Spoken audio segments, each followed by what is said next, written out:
Hello everyone, this is me Noor Fatma. I am a software engineer by profession. In this video, we will cover the following C++ topic to pave the success path easily.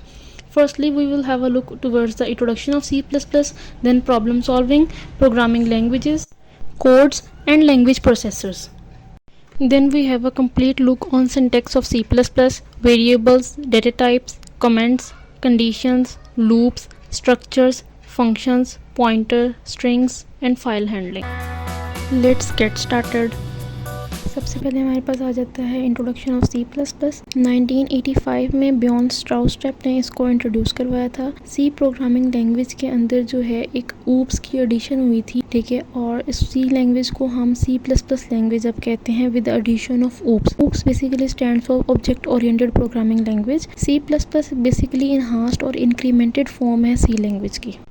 उसके बाद हमारे पास सबसे पहले C++ को basic way में सीखने के लिए जो चीज़ आती है वो होती है problem solving. Problem solving basically ये चीज़ होती है कि आप लोगों ने किसी भी प्रॉब्लम को कैसे सॉल्व करना है, कोई स्टेटमेंट आ जाती है उसको कैसे एग्जीक्यूट करना है C++ की लैंग्वेज के अंदर। प्रॉब्लम सॉल्विंग में 3 चीज़ें आती हैं, एक program, second one is algorithm and third one is flow chart. Program basically set of instructions होती हैं जो कि बताती हैं कंप्यूटर ने क्या करना है, जो कि कंप्यूटर को एक इंस्ट्रक्शंस का प्रोग्राम प्रोवाइड करती हैं। उसके बाद हमारे पास आ जाते हैं एल्गोरिथम्स।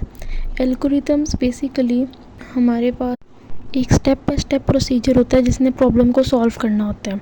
इसके अंदर डिफरेंट तरह के स्टेप्स आते हैं। 5 स्टेप्स होते हैं किसी भी प्रोग्राम के एल्गोरिथम को लिखने के लिए। सबसे पहले वो स्टार्ट होता है, देन इनपुट और आउटपुट, देन टोटल, सम, एवरेज या कोई भी ऑपरेशन उस पर हम यूज़ कर लें वो आ जाता है। फोर्थ वन होता है हमारे पास जो हम लोगों ने कोई भी ऑपरेशन यूज़ किया होता है अपने इनपुट या आउटपुट पे, उसको हम लोगों ने प्रिंट करवाना होता है किसी भी फंक्शनैलिटी को।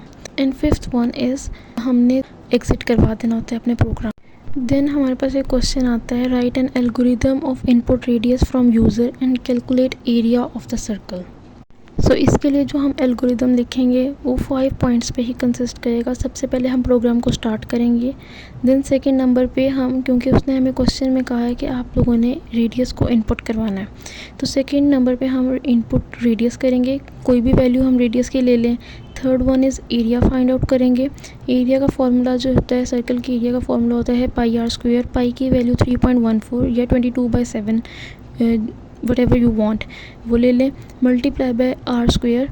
आर स्क्वेयर बेसिकली जो होता है C++ लैंग्वेज में, वो हायर लैंग्वेजेस में जाके उसके लिए ज़्यादा हेडर फाइल्स यूज़ करनी पड़ती हैं, तो हम आर स्क्वेयर लिख सकते हैं। तो हम लोगों ने आर को सिंप्लीफाइड फॉर्म में आर मल्टीप्लाई बाय आर लिख दिया। And then we have to print area and finally the program is exited. Next हमारे पास आ जाते हैं एडवांटेजेस। क्या है एल्गोरिथम्स के एडवांटेजेस? ये हैं कि ये कम्प्लेक्सिटी को रिड्यूस करता है, इजी टू अंडरस्टैंड होता है और इंक्रीज़ करता है फ्लेक्सिबिलिटी। ज़ाहिर बात है जब हमारे पास एक एल्गोरिथम हम लिखते हैं, एल्गोरिथम बेसिकली यही होता है कि उसने प्रॉब्लम को सॉल्व करना है इन easy way.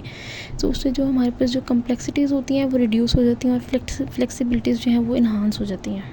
Next problem solving की जो थर्ड हमारे पास एक टाइप है वो होती है flow charts. Flow charts basically combination है 2 वर्ड्स का, one is flow and second one is chart.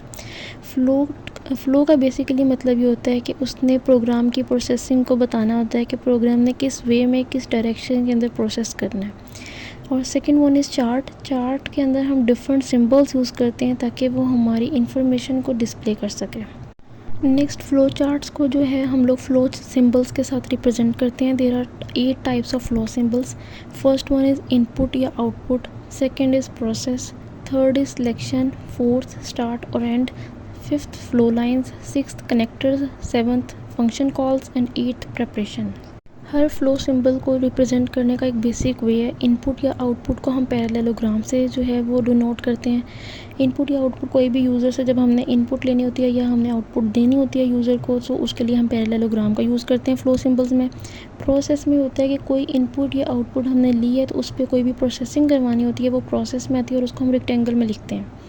Selection के लिए हम डायमंड शेप का यूज़ करते हैं। सिलेक्शन बेसिकली आपके जो कंडीशंस होती हैं, कंडीशन जो हैं वो ट्रू भी हो सकती हैं और फॉल्स भी हो सकती हैं। इसके लिए हम डायमंड शेप का यूज़ करते हैं। स्टार्ट और एंड के लिए प्रोग्राम को स्टार्ट या प्रोग्राम को एंड करने के लिए ओवल सिंबल का यूज़ करते हैं। फ्लो लाइंस को हम रिप्रेजेंट करते हैं एरो सिंबल्स के साथ। फ्लो लाइंस में बेसिकली हमें ये बताना होता है कि हमारे प्रोग्राम ने किस डायरेक्शन में मूव करना है। उसके बाद हमारे पास कनेक्टर्स आ जाते हैं। कनेक्टर्स को हम सर्कल से डिनोट करते हैं, ठीक है। इस कनेक्टर्स का बेसिकली काम ये होता है कि दो या दो से ज़्यादा जब एरो सिंबल्स उन्होंने एक ही पॉइंट पे आके कनेक्ट करना होता है, एक डायरेक्शन में मूव करना होता है, उसके लिए हम कनेक्टर्स को यूज़ करते हैं। And then we have the function calls, कि हम लोगों ने डिफरेंट फंक्शंस को कॉल सब कराना होता है अपनी बॉडी के अंदर, ठीक है, मेन की बॉडी के अंदर। तो उसके अंदर ये होता है कि रेक्टेंगल्स को हम यूज़ करते हैं with the left and right sided double lines use होती हैं। And then we have the preparation को हम हेक्सागोनल स्ट्रक्चर से रिप्रेजेंट करते हैं, और ये किसी भी कंडीशन को स्टॉप कराने के लिए या इसके अंदर हम लूप लिखने के लिए इसको हम यूज़ करते हैं। उसके बाद हमारे पास एक फ़्लो चार्ट गिवन है। उस फ़्लो चार्ट में सबसे पहले एक प्रोग्राम को स्टार्ट कराया हुआ है, ठीक है। देन यूज़र से इनपुट लेने के लिए रेक्टेंगल यूज़ किया है, इनपुट वैलिड है या नहीं एक क्वेश्चन मार्क यूज़ किया हुआ है, जो कि जिसमें हमें कनेक्टर लगाया हुआ है। कनेक्टर की बेसिकली डायमंड शेप है। देन अगर तो हमारे पास जो कनेक्टर है वो ट्रू है, ठीक है, तो कैलकुलेशन परफॉर्म हो जाएगी, तो इसलिए उसने रेक्टेंगल यूज़ किया अगेन, ठीक है। और अगर नहीं तो डिस्प्ले एरर फॉर मैसेज, यानी कि उसने फंक्शन कॉल करा दिया। अगर वो कैलकुलेशन परफॉर्म कर रही है तो अगेन जो हमारा रिज़ल्ट है वो डिस्प्ले करा दे और प्रोग्राम को एंड करा दे। So in this way we can represent our flow charts in C++। Next come the languages.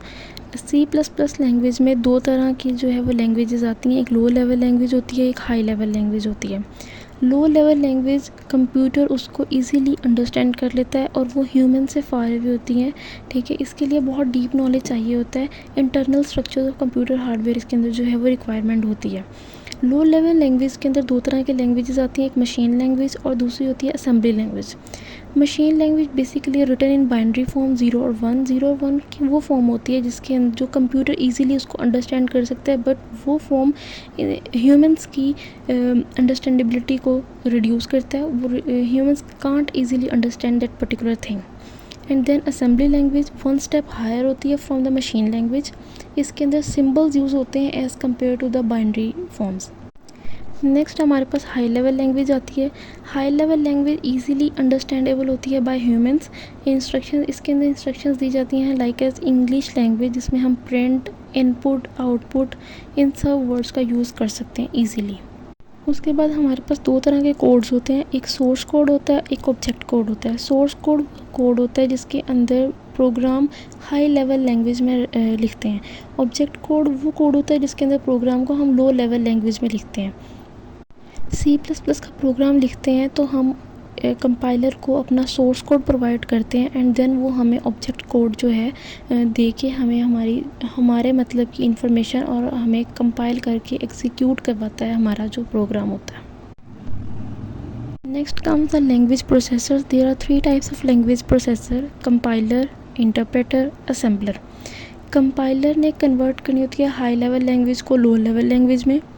Interpreter ने हर सिंगल लाइन को रीड भी करना होता है, एग्जीक्यूट भी करना होता है और प्रोसेस करना होता है उसने एक लाइन को एट अ टाइम, ठीक है। बिफोर मूविंग टू अदर, वो दूसरी लाइन पे जाने से पहले वो पहली लाइन को जो है वो उसका जो भी काम होता है एग्जीक्यूट करता है, उसको प्रोसेस करता है, यानी कि उसको समझता है।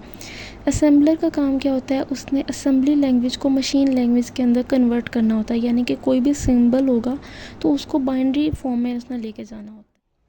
This is all for today. I hope you will enjoy it. Kindly subscribe to my channel for more videos.